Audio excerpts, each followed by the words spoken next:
قدرت اللہ شہاب فرماتے ہیں، صبح 9 بجے پرچہ تھا۔ پرچہ ختم ہوتے ہی میں امتحان کے ہال سے نکلا اور پا پیادہ چلتا ہوا غروب آفتاب کے وقت چمکور صاحب پہنچ گیا۔ اگلی صبح پھر میں 4 بجے دوسرا پرچہ دینے روپڑ کے لیے پیدل روانہ ہو گیا۔ کرم بخش مجھے نہر تک چھوڑنے آیا۔ شدید سردیوں کے دن تھے، چاروں طرف بڑی گہری دھند چھائی ہوئی تھی، گھاس پر کورا جمع ہوا تھا، گھپ اندھیرے میں دور تک پھیلے ہوئے جھنڈ یوں نظر آتے تھے جیسے بہت سے ہاتھی سونڈ اٹھائے کھڑے ہیں۔ وقتے فوقتاً گیدڑوں کے چیخنے کی آوازیں بھی آتی تھیں۔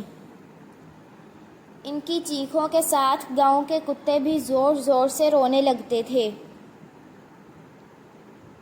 ان دنوں سارے علاقے پر جگموہن سنگھ ڈاکو اور اس کے گروہ کی دہشت بیٹھی ہوئی تھی۔ ان کی شجاعت، سخاوت اور بے رحمی کے عجیب و غریب قصے زبان زد خاص و عام تھے۔ کبھی کبھی میرے دل میں ایک دبی دبی خواہش چوری چوری سر اٹھاتی تھی کہ اگر قسمت یاوری کرے اور جگموہن سنگھ ڈاکو مجھے پکڑ کر اپنے گروہ میں شامل کر لے تو میری زندگی کا بھی کوئی مقصد بن جائے۔ ایک دفعہ کرم بخش نے بتایا تھا کہ جگموہن آج کل شملہ پہاڑ کے راجوں اور راجواڑوں کی لوٹ مار میں مصروف ہے، اس لیے نہر سرہند کا کنارہ مسافروں کے لیے بالکل محفوظ ہے۔ تاہم احتیاطاً اس نے میری پاکٹ واچ اتروا کے اپنے پاس رکھ لی۔ مجھے نہر تک پہنچا کر کرم بخش واپس لوٹ گیا۔ میں نے اپنی لاٹھی کندھے پر رکھی اور روپڑ کی طرف روانہ ہو گیا۔ کہنے کو تو میں روانہ ہو گیا، لیکن دراصل میرے پاؤں میں سیسا بھرا ہوا تھا۔ کچھ سردی اور کچھ خوف سے میرا تن بدن برف کی طرح ٹھنڈا ہو رہا تھا اور آس پاس ذرا سی کھڑکھڑاہٹ سے دل اچھل کر گلے میں پھنس جاتا۔ ابھی کچھ دور ہی گیا تھا کہ نہر کی پٹری کے عین درمیان 2 انگارہ سی آنکھیں مجھے گھورتی نظر آئیں۔ میں نے کھانس کھانس کر اپنی لاٹھی زمین پر زور زور سے ماری تو جنگلی بلا میاؤں کر کے جھاڑو میں بھاگ گئی۔ چاروں طرف چھائے ہوئے سناٹے کے گنبد میں وہ میاؤں دیر تک سورہ اسرافیل کی طرح گونجتی رہی۔ 2-4 گیدڑ بھاگتے ہوئے آئے اور میرا راستہ کاٹ کر گزر گئے۔ ایک درخت پر اتنی چمگادڑیں پر پھیلائے الٹی لٹکی ہوئی تھیں کہ شاخوں پر کالا کالا سائبان سا تن گیا تھا۔ میرے قدموں کی چاپ سے ان کے آرام میں خلل پڑا تو چند چمگادڑیں عجیب خوفناک آواز سے چلائیں۔ آگے گیا تو ایک ٹنڈ منڈ درخت پر بہت سے بندر اور چند لنگور شاخ بشاخ الٹی قلابازیاں کھا رہے تھے۔ ایک لنگور بڑی عجیب بازیگری دکھا رہا تھا۔ درخت کی شاخ کے گرد وہ اپنی دم لپیٹ کر جھولے کی طرح جھولتا تھا اور پھر فضا میں قلابازیاں کھاتا ہوا کسی دوسری شاخ کی طرف لپکتا تھا۔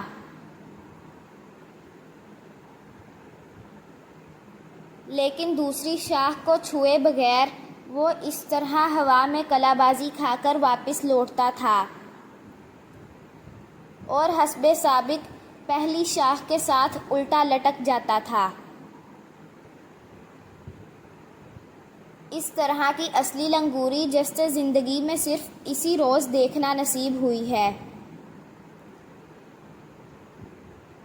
اس لیے یہ کرتب فقط امور ریاست اور سیاست اور سفارت ہی میں نظر آئے ہیں۔ 2-3 بندر شہر کی پٹری پر بھی بیٹھے تھے۔ اونگتے کو کھیلتے کا بہانہ تھا۔ نیت تو میری دیر سے ڈانوا ڈول ہو رہی تھی۔ اب بندروں اور لنگوروں کو اپنی راہ میں حائل دیکھا تو دل نے بے اختیار گواہی دی کہ جان ہے تو جہاں ہے پیارے۔ امتحان کو گولی مارو اور آرام سے گھر واپس لوٹ چلو، ورنیکٹر فائنل اگلے سال بھی ہو جائے گا۔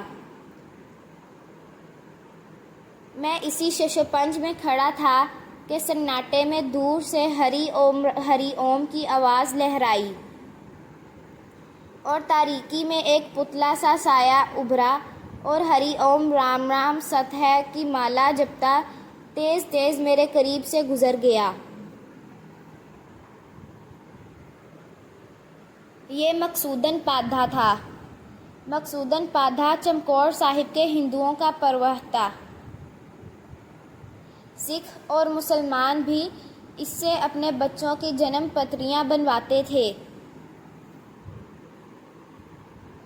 نجوم اور رمل میں مہارت کے باعث سارے گاؤں میں شادی بیاہ کی تاریخ، سفر پر روانہ ہونے کی ساعت اور مرگ و حیات کی جملہ رسومات کا پروگرام وہی طے کرتا تھا۔ عام بیماریوں کا علاج تو حکیم بسنت رام کے سپرد تھا، لیکن چیچک، خسرہ، پلیگ اور ہیضہ جیسی موذی امراض پر مقصودن پادھا کا کنٹرول تھا۔ اذان کی آواز پر وہ خالی ٹین بجانا شروع کر دیتا تھا تاکہ بول سنائی نہ دیں۔ درود شریف سن کر وہ دونوں کانوں میں انگلیاں ٹھونس لیتا تھا۔ جب کبھی وہ ہمارے محلے سے گزرتا تو مسلمان بچے زور زور سے درود شریف پڑھ کر اس کے پیچھے ہو لیتے تھے۔ یہ سن کر مقصودن پادھا کانوں میں انگلیاں دبائے اتنی تیزی سے بھاگنا شروع کر دیتا تھا کہ ہم لوگ بھی اس کے تعاقب میں بری طرح ہانپنے لگتے تھے۔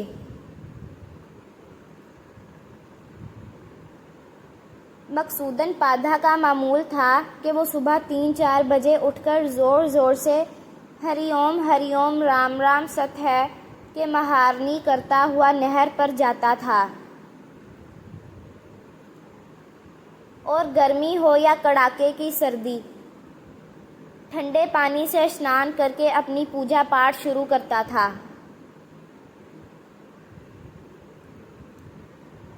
اس کے معمول میں ایسی باقاعدگی تھی کہ اس کے شہر پر جانے اور واپس آنے کی آواز لوگوں کے لیے الارم ٹائم کا کام دیتی تھی۔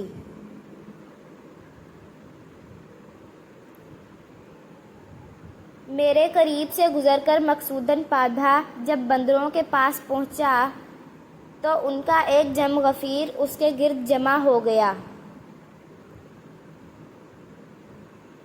ہنومان جی کو نمسکار کر کے مقصودن نے ایک پوٹلی کھولی اور بہت سی پوریاں بندروں کے سامنے ڈال دیں۔ پھر وہ نہر کے کنارے ایک پتھر کی سل پر بیٹھ گیا اور پانی کی گڑویاں سر پر ڈال ڈال کر چھپا چھپ نہانے لگا۔ ایک 60-70 برس کے دبلے پتلے مہنسی سے برہمن کی یہ شان مردانگی دیکھ کر میرے اسلام کی رگ حمید بھی کسی قدر پھڑکی۔ میں چھاتی نکال کر لاٹھی گھماتا بڑے آرام سے بندروں کے پاس سے نکل آیا، جن کی توجہ بہرحال پوریوں پر مرکوز تھی، اور مقصودن پادھا سے کچھ دور رک کر اس کی رام رام کے جواب میں زور زور سے درود شریف پڑھنے لگا۔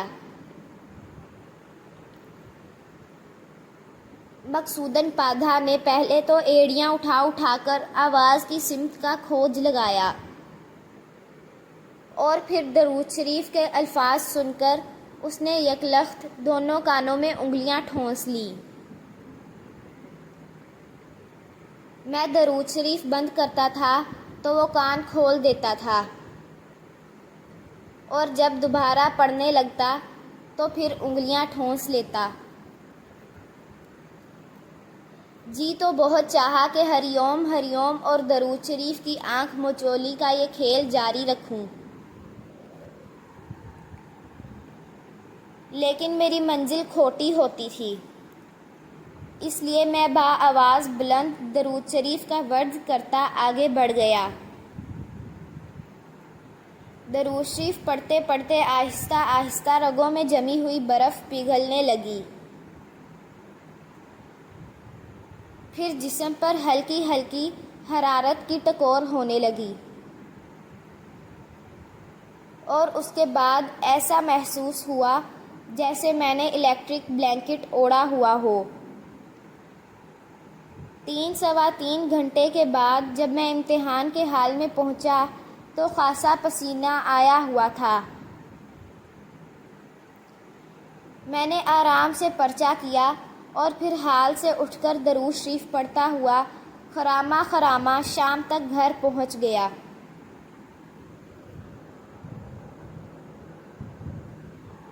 جب نتیجہ نکلا تو ورنیکر فائنل کا وظیفہ تو مجھے صرف 2 برس کے لیے ملا، لیکن درود شریف کا وظیفہ میرے نام تا حیات لگ گیا۔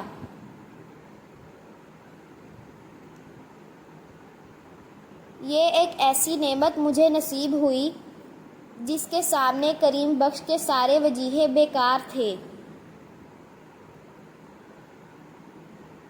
اس کے لیے نہ پرانی باولی کے پانی میں رات کو 2 پھر کر ایک ٹانگ پر کھڑا ہونا پڑتا تھا، نہ کنویں میں الٹا لٹک کر چلہ معکوس کھینچنے کی ضرورت تھی۔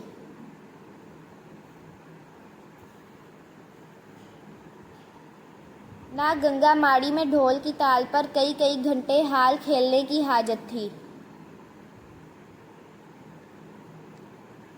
نہ مراقبے کی شدت تھی، نہ ترک حیوانات، نہ مجاہدے کی حدت، نہ رجعت کا ڈر، نہ وساوس کی فکر، نہ خطرات کا خوف۔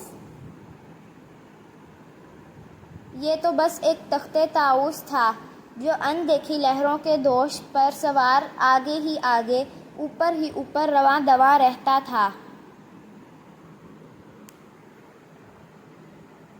درود شریف نے میرے وجود کے سارے افقوں کو قوس قزح کے لطیف رداؤں میں لپیٹ لیا۔ گپ اندھیرے میں مہین سی شعاعیں رچ گئیں، جنہیں نہ خوف و ہراس کی آندھیاں بجھا سکتی تھیں، نہ افکار و حوادث کے جھونکے ڈگمگا سکتے تھے۔ تنہائی میں انجمن آرائی ہونے لگی،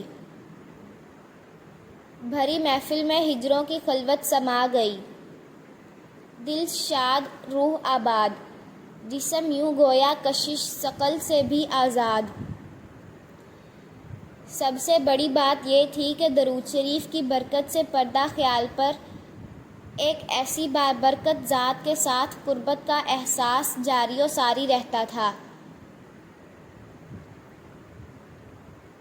جس کے پاؤں کی خاک اغواص و اقطاب اور اوتار و ابدال کی آنکھ کا سرما، جس کے قدموں میں دنیا کامران اور عقبیٰ بھی بامراد، جس کے ذکر کے نور سے عرش بھی سربلند اور فرش بھی سرفراز، جس کا ثانی نہ پہلے پیدا ہوا نہ آگے کبھی ہوگا،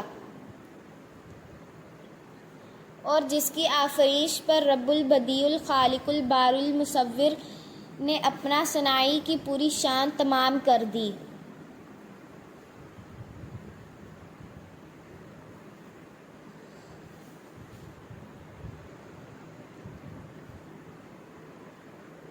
بلغ العلا بکمالہ، کشف الدجى بجماله